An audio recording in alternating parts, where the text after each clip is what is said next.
সবসময় কাজের মধ্যে থাকতে থাকতে জীবনটা কেমন যেন একটা একঘেয়েমি হয়ে গিয়েছে।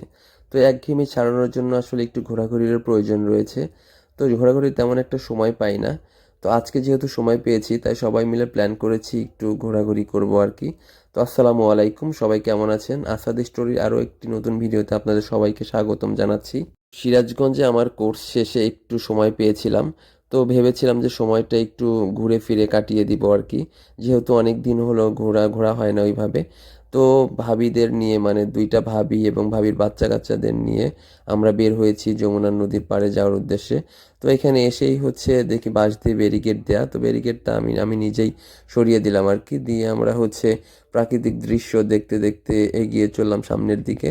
তো এখানে আসলে আসলে যে কারো মন ভালো হয়ে যাবে, কারণ এত সুন্দর একটা পরিবেশ। এখানে আকাশ আর নদী, আর হচ্ছে এত সুন্দর একটা আপনার হচ্ছে শীত শীত ভাব। আপনার হচ্ছে যে কারো আসলে মন আসলে ভালো আমার হয়ে আবার যাওয়ার কথা। সবসময় এরকম নদী খুবই পছন্দ, মানে বিশাল সাগর অথবা নদীর পাশে বসে থাকলে আমার নিজের মধ্যে কেমন যেন অনেক শান্তি লাগে। আজকে অনেকদিন পর আমি হচ্ছে আসছি সিরাজগঞ্জ যমুনার পার্ক। এটা হচ্ছে রাসেল পার্ক প্লাস হচ্ছে এটা কি বলে, হাট পয়েন্ট না, হাট পয়েন্টে। এখানে অবশ্য এর আগে 1.5 বছর ছিলাম, কিন্তু এইদিকে আসা হয়নি। আজকে হচ্ছে যে আমার দুইটা ভাবি, হ্যাঁ আমার দুইটা ভাবির সাথে আজকে ঘুরতে ঘুরতে এখানে আসছি। হ্যাঁ আম্মু বলো। জিনু, আমার মেয়ে অত্যন্ত খুশি, মানে ও তিনটা বান্ধবী দুইটা বান্ধবী পেয়েছে, তিনজন মিলে এত গল্প করছে। তো চলেন আমরা একটু ঘুরে দেখি। রাইসা যাও, রাইসা যাও, চলো চলো। এরপরে আমরা সবাই মিলে হাঁটতে হাঁটতে আসলে নদীর মাঝখানে যেতে চাচ্ছিলাম আর কি। তো এখানে আবার দেখেন দুই পাশে ধান লাগিয়েছে। এখন হচ্ছে শুকনো মৌসুম, যেহেতু শুকনো মৌসুমে আবার ধান আবার হচ্ছে সরিষার চাষ করে এদিক দিয়ে। তো আমার এত ভালো লাগছিল, মনে হচ্ছিল পাখির মতো উড়ে যাই আর কি। মেয়ের মনে হয় আমার চেয়ে আরো বেশি আনন্দ লাগছিল, মানে এরকম খোলা আবহাওয়া তো কোথায় পায় না সহজে।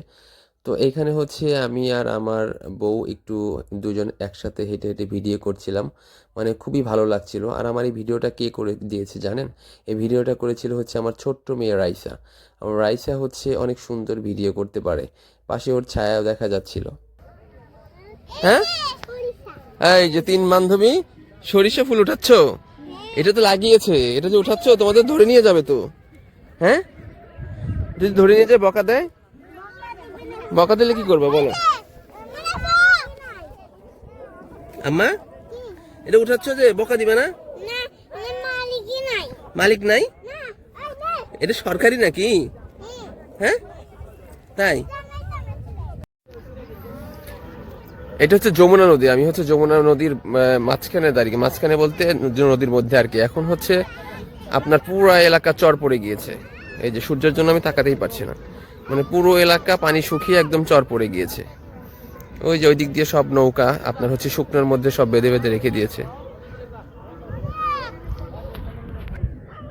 তো তিন বান্ধবী মানে আমার ভাবি এবং বউ সবাই গিয়েছে হচ্ছে পাশে আপনার হচ্ছে ঘুরতে।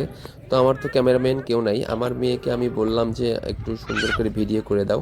তো আমার মেয়ে আমার ভিডিও করছিল। এদিকে হচ্ছে ওনারা তিন বান্ধবী মিলে অনেক মজা করছিল, মানে পিচ্চি তিন বান্ধবী, ওরা হচ্ছে বুড়া তিন বান্ধবী, সবাই মিলে মজা করছিল। আমি হচ্ছে একা একা, কারণ আমার বন্ধুগুলো একটাও আসতে পারে নাই, ওরা হচ্ছে আপনার কাজে ব্যস্ত। আমিও তো কাজে সবসময় ব্যস্ত থাকি, কিন্তু আপনার হচ্ছে আজকে যেহেতু একটু সময় পেয়েছি তাই একটু সবাই মিলে ঘুরতে এসেছিলাম মনটা ফ্রেশ করার জন্য। তো সবাই ভালো